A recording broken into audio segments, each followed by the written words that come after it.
Wak, nak tahu tak Wak, malam semalam Wak, saya kemana, balik kerja kan, saya pergi Juluh Udang Wak. Air kering malam, jam-jam 1 gitulah air kering kan. Balik kerja tak bisa tidur, saya pergi ke laut cari udang. Pakai tikam macam biasa kan.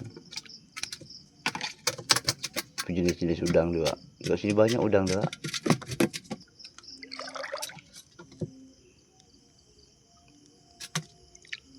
Udang putih Wak.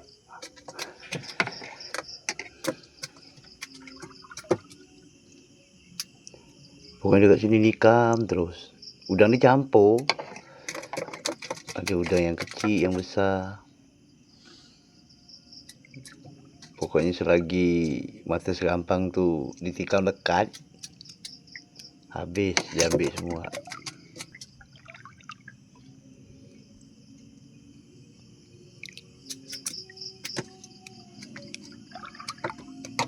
Ketik-ketik udang tu, kesian ya Pak.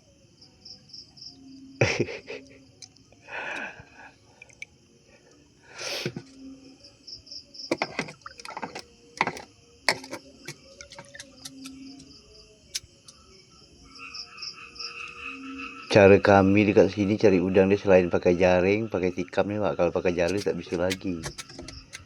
Karena lautnya udah banyak sampah gitu kan. Banyak kayu-kayu.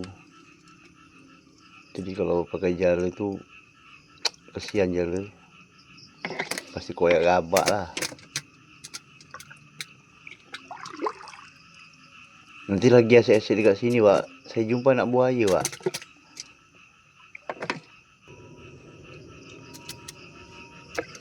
Ni depan ni saya jumpa anak buaya ni.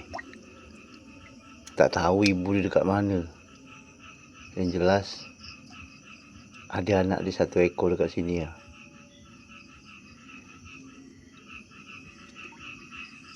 Tu kecil nonet masih ya. Jadi setelah ada 3 jam saya ke laut lomba udang kan. Dapatnya inilah, semua dapatnya Pak.